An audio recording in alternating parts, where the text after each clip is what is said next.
Hello everyone, मैंने आपको last video में बताया था किसी भी न्यूमेरिकल को सॉल्व करने के लिए आपको दो चीज़ें मेन आनी चाहिए। पहला 3F स्टेप और दूसरा आपकी जो चीज़ें कि आपको एडजस्ट कैसे करना है, जिसमें आपको पावर या बड़े डिजिट के क्वेश्चंस को सॉल्व करने के लिए क्या ट्रिक्स होती है वो मैंने आपको बताया।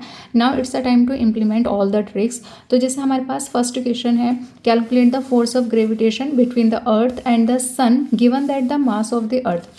इतनी जल्दी में क्वेश्चन नहीं पढ़ना है। मैंने आपको क्या कहा, आप बहुत आराम से काम करिए। आपको सबसे पहली चीज़, do not read the question in that much hurry, क्योंकि ये न्यूमेरिकल्स हैं, आपके नॉर्मल क्वेश्चंस नहीं है। तो याद करो, मैंने आपको सबसे पहले 3F स्टेप के फॉर्मूले में क्या बताया था। सबसे पहला हमारा जो स्टेप होता है या पार्ट होता है वो होता है क्वेश्चन को अच्छे से अंडरस्टैंड करना। हमें क्वेश्चन को अच्छे से रीड करना होता है, ठीक है। तो अब ज़रा फिर से वापस से समझते हैं। क्या हमें अच्छे से क्वेश्चन रीड करना है। Question is calculate the force of gravitation between the earth and the sun given that the mass. Okay, तो क्वेश्चन में हमारे पास है कि calculate the force of gravitation, okay, between the earth and the sun given that the mass of the earth is 6 into 10 to the power 24 kg and of sun is 2 into 10 to the power 30 kg, ठीक है। The average distance between the two is 1.5 into 10 to the power 11 metre, ठीक है। Question को हमने अच्छे से read कर लिया। इतना ओवरऑल हमें समझ में आया कि we have to find the force of gravitation, जिसमें दो ऑब्जेक्ट हमें दे रखी है, एक अर्थ एक सन, और उन दोनों के मास दे रखे हैं प्लस उनके बीच की जो डिस्टेंस है वो हमें दे रखी है, ठीक है। पहला स्टेप क्लियर हुआ। दूसरा स्टेप क्या था, हमें क्वेश्चन में क्या दिया गया है, गिवन क्या है। मैंने आपको बताया था ना, अगर आपका ये गिवन वाला पार्ट क्लियर है तो आप अंडरस्टैंडिंग और गिवन आपस में म्यूचुअल है, आप एक दूसरे से कनेक्ट कर सकते हैं। गिवन है तो अंडरस्टैंडिंग बेटर होगी, अंडरस्टैंडिंग है तो गिवन आपको इजीली मिल जाएगा। तो हमने अच्छे से अंडरस्टैंड कर लिया है। अब हम देखते हैं कि हमें क्वेश्चन में क्या दिया गया है, गिवन क्या है। तो आप हमेशा ऑरल कुछ नहीं करेंगे, सब कुछ आप रिटन वर्क में चलेंगे। गिवन में क्या है, देखिए गिवन में हमारे पास है mass of the earth ME, यह हमें दे रखा है 6 into 10 to the power 24 kg, ठीक है। मास ऑफ द सन हमें दे रखा है MS, हम लिख देते हैं इसको, या आप स्मॉल m से भी रिप्रेजेंट कर सकते हैं, 2 into 10 to the power 30 kg, ठीक है। The average distance between the two, R हमें दे रखी है, जिस आप बहुत से लोग उसको D से भी रिप्रेजेंट करते हैं, तो R या D आप कुछ भी समझ लीजिए। The average distance between the two is 1.5 into 10 to the power 11 metre. Question बहुत ईजी है, बहुत से स्टूडेंट्स इसमें ऐसे होंगे जो बहुत आसानी से इस क्वेश्चन को कर सकते हैं। साथ ही कुछ ऐसे स्टूडेंट होंगे जिनको क्वेश्चन को करने में थोड़ा सा टाइम लगता है या थोड़ी प्रॉब्लम आती है। तो इस क्वेश्चन को आप लास्ट तक देखें, इस वीडियो को आप लास्ट तक देखें, क्योंकि आपका ये बहुत सारे डाउट्स, बहुत सारी ट्रिक्स आपके इसमें क्लियर हो जाएंगी। तो मेरा यही है, बाकी हम क्वेश्चन की तरफ पढ़ते हैं, ठीक है। ये हमें दिया गया है। नेक्स्ट, ओके, गिवन भी हमें समझ आ गया। अब हमसे कहा है फोर्स ऑफ ग्रेविटेशन। ग्रेविटेशन है तो आपको पता है ना, ग्रेविटेशन का फॉर्मूला कितना होता है। ग्रेविटेशन का फॉर्मूला होता है F is equal to G(m1 m2 upon r square). m1 we have, m2 we have, r we have, और G की वैल्यू तो हमें ऑलरेडी पता होती है, 6.67 into 10 to the power -11 newton metre square पर kg स्क्वायर, जो कि ग्रेविटेशनल कांस्टेंट है, ठीक है। नेक्स्ट स्टेप क्या होता है, थर्ड स्टेप में भाई हमसे पूछा क्या गया है, हमें प्रूफ क्या करना है, हमें प्रूफ क्या करना है। चलो तो हम देखते हैं, या हमें प्रूफ या हमें फाइंड क्या करना है। तो हमें क्या करना है, प्रूफ है तो आप टू प्रूफ लिख सकते हैं, और फाइंड करना है तो आप टू फाइंड करके लिख सकते हैं, या फिर आप नॉर्मल भी स्टेप से जा सकते हैं। तो calculate the force of gravitation, हमें स्टार्टिंग लाइन में दे रखा है calculate the force of gravitation. Force of gravitation we have to find, तो हमें बताना है F कितना है, F की वैल्यू कितनी आएगी। तो F इज इक्वल टू, हमें अब आ जाए यहाँ पर आप प्रोसेसर पर, स्टेप्स पर, आप सॉल्यूशंस भी लिख सकते हैं, प्रोसेसर भी लिख सकते हैं, वट एवर यू वांट। तो हमारे पास फॉर्मूला होता है F is equal to G(m1 m2 upon r square).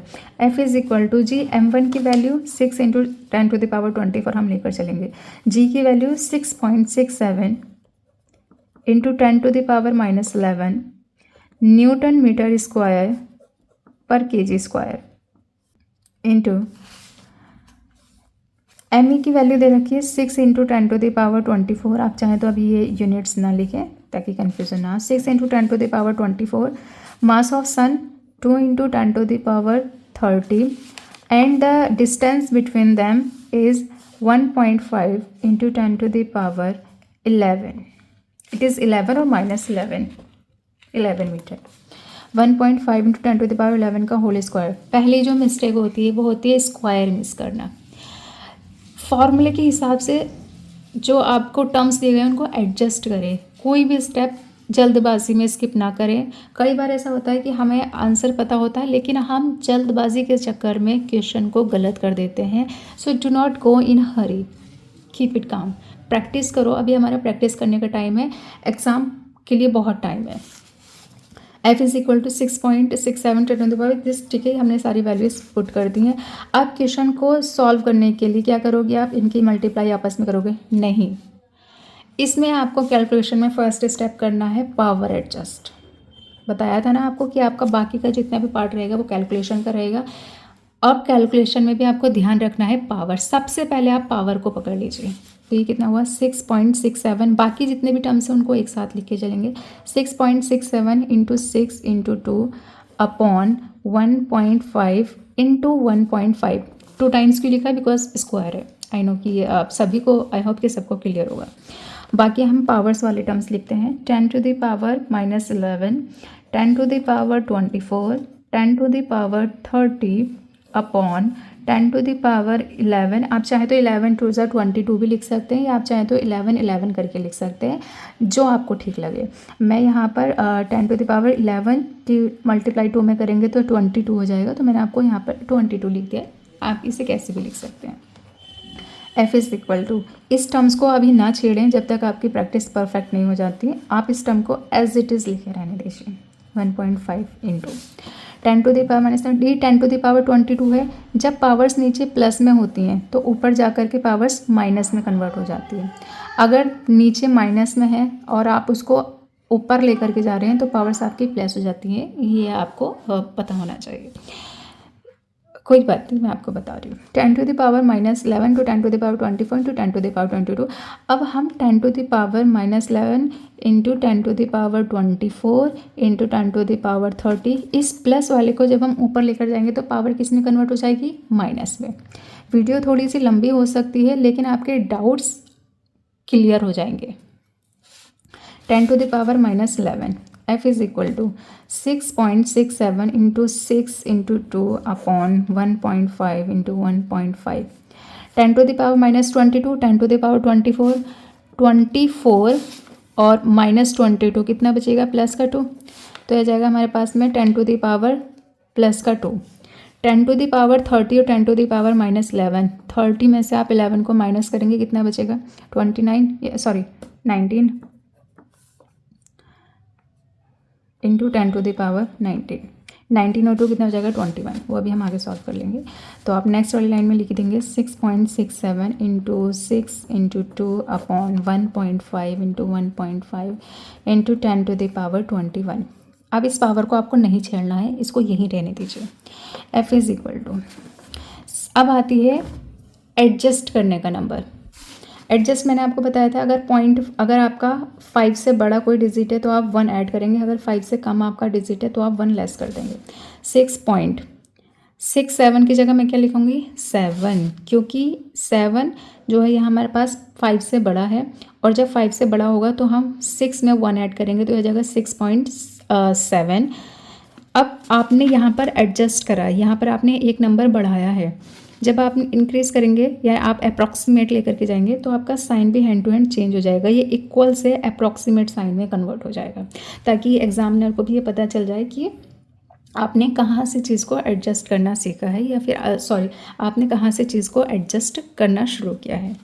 6.7 into 6 into 2 upon, ये 1.5 है, इसका एक पॉइंट हटाएंगे ऊपर 0 बढ़ेगा, इसका एक पॉइंट हटाएंगे ऊपर एक 0 बढ़ेगा, यानी कि आ जाएगा इंटू 10 अपॉन 15 इंटू 15। मैंने आपसे कहा कि आप इसको छेड़िए ही मत, आप इसको एज इट इज़ लिखें। अब इसको सॉल्व करते हैं थोड़ा। इसको सॉल्व करेंगे हम तो ये चला जाएगा हमारे पास में 3 2 ज़ा 6, 0.3 टू ज़ा 6, या आप इसको 2.3 आप अप्रॉक्सीमेट ले सकते हैं। 3 5 ज़ा 15, पूरे 3 टर्म्स तक कैलकुलेट करने की ज़रूरत नहीं क्योंकि हमने ऑलरेडी अप्रॉक्सीमेट का साइन लगा लिया है। 3 2 ज़ा 6, 3 5 ज़ा 15, ठीक है। F अप्रॉक्सीमेट का साइन ना भूलें आप लोग। 5 2 ज़ा 10, 5 2 ज़ा 10, जितना भी ऊपर बचा हुआ है सब ले आइए साथ में। 2.2, या आप इसको 3 भी ले सकते हैं, अभी हम कैलकुलेशन के हिसाब से देख लेंगे। 2.2 into 2 into 2 into 2 into 10 to the power 21। 2 2 ज़ा 4, 4 2 ज़ा 8, 8 की आपको 2.2 में मल्टीप्लाई करनी है, तो कैलकुलेशन बहुत ईजी है। 8 2 ज़ा 16, 8 2 ज़ा 6, ओके। तो वी हैव 2.2 इंटू 2 इंटू ये वाला 2 रह गया हमारे पास। 1 2 3 1 2 3 4 है ना हमारे पास 2, ठीक है। तो देखो ये मिस्टेक भी हो जाती है, इसको मैं 2.2 इंटू 2 लिख लेती हूँ। तो 2 2 ज़ा 4, 4 2 ज़ा 8, 8 2 ज़ा 16 इंटू 2.2। अब बस हमें सीधा से मल्टीप्लाई करनी है, sorry I miss that, 10 to the power 21। 16 2 ज़ा 32, 16 2 ज़ा 32, 16 2 ज़ा 32 का 2, रिमेनिंग रहा हमारे पास में 3। 16 2 ज़ा 32, 32 और 3 में अगर हम ऐड करेंगे तो आ जाएगा 35 इंटू 10 टू द पावर 21। देखो हमारे पास है ये 335.2, एक डिजिट के बाद है तो एक डिजिट के बाद हमने 0 लगा लिया, into 10 to the power 21। Just hope कि आपको क्लियर दिख रहा हो, I want to say into 10 to the power 21। अब आपको इसको थोड़ा सा स्टैंडर्ड लिखते हैं। स्टैंडर्ड लिखने का मतलब है कि अगर आपको 3 डिजिट है तो उस 3 डिजिट को आप 2 डिजिट में आंसर करें, तो 3.52 है। सिंस अब हमारी जो ट्रिक्स है उसके हिसाब से ये आना चाहिए 3.5, है ना, अप्रॉक्सीमेट में। लेकिन क्योंकि हमने क्वेश्चन में यहाँ पर जो हमारे पास 6.67 था, यहाँ पर एक ऐड किया था, तब हमारे पास 6.7 आया था। और यहाँ पर जैसे हमने सॉल्व किया था तो हमने इसको 3 स्टेप तक सॉल्व नहीं किया था, मतलब इसका आंसर थोड़ा सा बढ़ कर के आएगा। तो हमें इसका आंसर लिखना होगा 3.5 की जगह 3.6 इंटू 10 टू द पावर, ये पॉइंट इधर चला जाएगा पावर में, तो ये आ जाएगा 3.6 इंटू 10 टू द पावर 22। और विद यूनिट को आप ना नेगलेक्ट करें, यूनिट में आपका हाफ मार्क्स कट हो जाता है जो कि फिक्स है। तो फोर्स का फाइनल आंसर आ जाएगा आपके पास 3.6 into 10 to the power 22 newton. I just hope कि आपको क्लियर है। स्टिल अगर आपको कोई डाउट है आप एक बार फिर से ये वीडियो देखें, एक बार में हो सकता है कि आपके डाउट और आपकी ट्रिक्स क्लियर ना हो, तो आई रिक्वेस्ट कि आप चाहे तो इसको बीच बीच में जहाँ भी आपको क्लियर है आप वहाँ का टाइमर लगा करके इसको देख सकते हैं। बाकी फिर हम मिलते हैं नेक्स्ट वीडियो में, नेक्स्ट कैलकुलेशन के साथ में, नेक्स्ट ट्रिक्स के साथ में। बाकी हम मिलते हैं नेक्स्ट वीडियो में अच्छी ट्रिक्स के साथ में और कुछ नए अच्छे क्वेश्चंस के साथ जो साथ में सॉल्व करेंगे।